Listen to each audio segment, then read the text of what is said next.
Okay, so Sam, I understand that there has been some exciting developments for you in terms of you being able to get international students and international postdocs approved for mortgages. Can you go over like the lending criteria for that group in particular? Because I know sometimes international students and postdocs do have an ability to buy here in the US and they can be quite interested in it. So what is required of them financially to get into a home? Okay, that's a great question. And it comes down to basically two scenarios. Um, someone is an F1 visa, here for their, a PhD program or postdoc or whatever it may be, and they're borrowing alone, meaning no co-borrowers, just using their US credit, income, and assets, right? It's going to cost more out of pocket for that F1 visa status, usually 20 to 25% of the purchase price. Um, these are specialty loans for foreign nationals, and they are not with Fannie or Freddie or any insurance privately or by the government.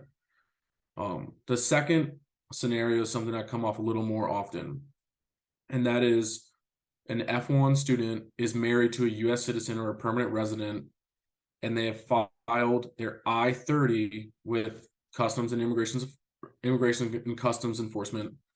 Um, your I-30 is the petition for a relative to become a permanent resident. So all you need to have, exactly what you need to have are these things.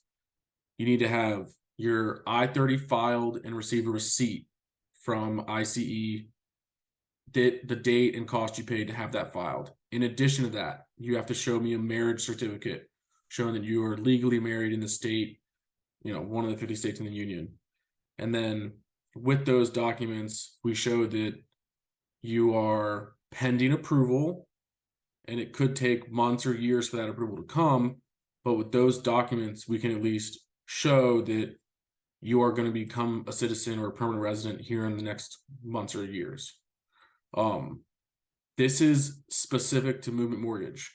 I was not able to do this at other lenders. This is one of the reasons I switched companies, because I had too many PhD clients. They were in this scenario where they were married to a US citizen, but I couldn't use their income because of their change of visa status. So upon me moving companies, it's something I made sure that I had in writing that I was going to be able to do before I risked making the move. This is not a Fannie Freddie guideline. This is what we call a lender overlay, meaning lenders get to pick and choose who they want to lend to because it's their money that they're lending out. So it's basically like a gray area within the rules. Fannie and Freddie don't have visa requirements. They won't say that a certain visa type isn't allowed. Even if you have an ITIN, which is an individual tax identification number, we can close loans for people who hold ITINs. So regardless of your visa status, or if you're changing your pending visa status, there's usually a loan option available for you. We don't like saying no. We like saying this is how, meaning you'll need 20 or 20% or more to put down. Generally speaking, it's a risk, right? It's all risk assessment. How much money you're making, your credit scores, how much skin you have in the game, it's all risk. So for those two scenarios, an individual F1, we can do that loan. It will cost more out of pocket.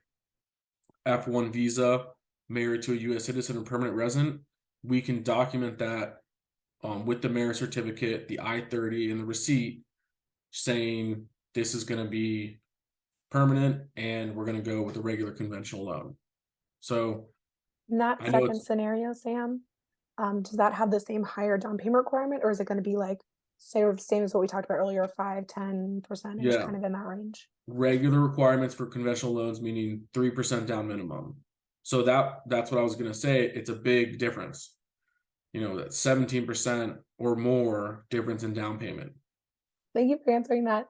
Mhm. Um, Now you mentioned during the course of that answer, your US based credit to qualify for these loans. Is that the same credit score minimum that you mentioned earlier of a 660 would be the bottom bare minimum for a conventional? Yes, 660 um of your 3 scores. So you want to establish positive credit history. There's ways to kind of like boost your credit once you have some established, but there's no substitute for, 12 months of on-time payments to a credit card or two credit cards or whatever it may be. Um I wanted to point out because usually people on an F1 visa don't have a lot of credit established. So that might be one of the first goals or first things first box they want to check is let me get a Visa credit card or maybe a secure credit card with a deposit so you can start, building and building every month.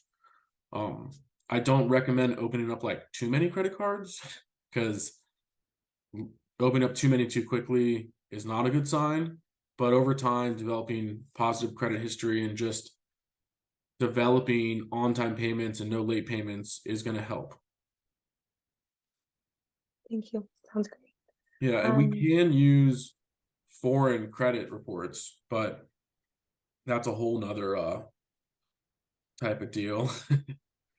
But there's ways for us to add things to your credit report also. Like if you've been paying rent on time or paying your Netflix account every month, we can add some of these things to your credit report to establish credit history. It's not necessarily going to like boost your scores over 700, but it at least is going to show payments for the last 2 years that are on time and can establish history.